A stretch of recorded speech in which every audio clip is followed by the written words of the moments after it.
आप सभी को मेरी ओर से सादर प्रणाम। स्वागत है आपका हमारे YouTube चैनल पर।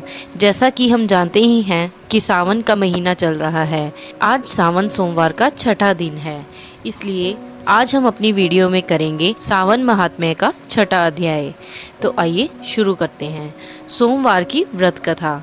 श्री सनत कुमार ने श्री सदाशिव से कहा, हे देव, मैंने सब सुखों को देने वाले महात्म्य को सुना, अब श्रावण महीने के सोमवार व्रत कथा को सुनाइए।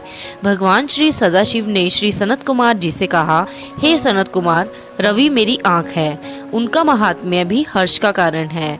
क्या मैं पार्वती सहित इस सोम नामक महात्म्य का वर्णन कर पाऊंगा? जो कुछ मैं इस सोम महात्म्य के संबंध में आपसे कह सकूंगा कहूंगा।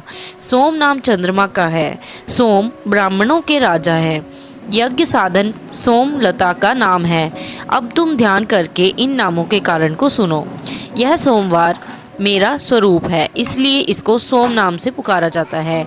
यह संपूर्ण राज्य को प्रदान करने वाला होने के कारण उत्तम है। व्रत करने वाले को उत्तम फल प्रदान करने के कारण ही श्रेष्ठ है। हे सनत कुमार, अब तुम इसकी व्रत विधि सुनो। मैं विस्तार पूर्वक तुम्हारे सन्मुख कहूँगा। 12 महीनों के सभी सोमवार व्रत करना उत्तम है।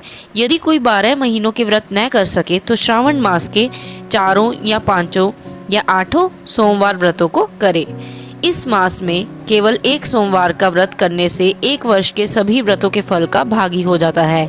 प्राणी को चाहिए कि श्रावण शुक्ल पक्ष के प्रथम सोमवार को प्रातःकाल सोमवार का संकल्प करें। यदि श्रावण मास में 5 सोमवार हो तो 5 ही सोमवार के दिन प्रातः संकल्प शाम को भगवान सदाशिव का अर्चन करें। सायंकाल में भगवान सदाशिव का षोडशोपचार से पूजन करें और फिर एकाग्र मन से भगवान श्री सदाशिव की कथा को सुने। मैं इस सोमवार व्रत की विधि को तुमसे कहता हूँ, ध्यान पूर्वक सुनो। श्रावण महीने में पहले सोमवार को इस उत्तम व्रत को ग्रहण करना चाहिए।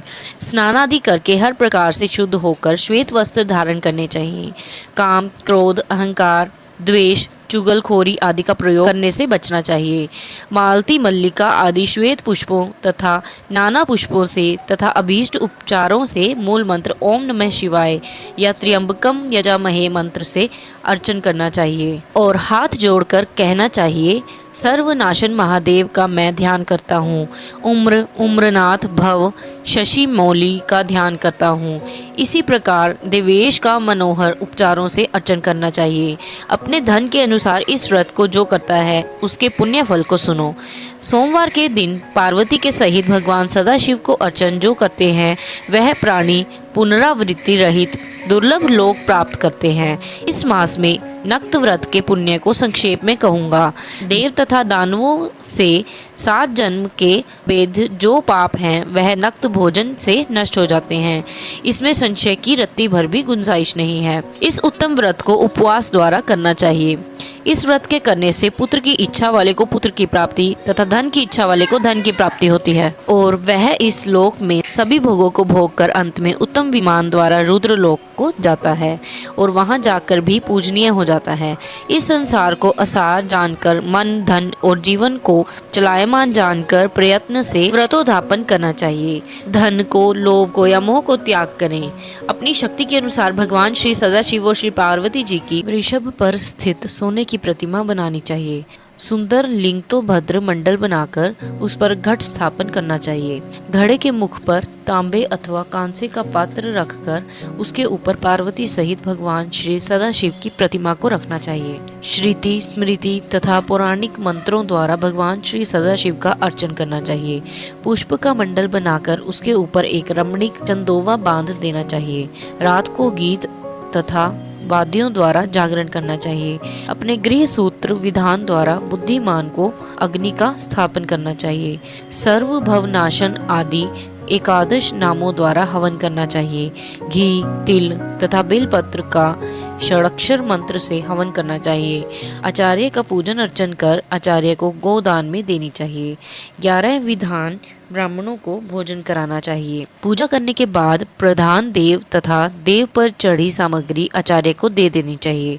फिर भगवान सदाशिव से प्रार्थना करनी चाहिए, मेरा व्रत पूर्ण हो, इस व्रत से भगवान सदाशिव प्रसन्न हो। इसके बाद प्रसन्नता पूर्वक अपने परिवार के सदस्यों के साथ मिलकर भोजन करना चाहिए।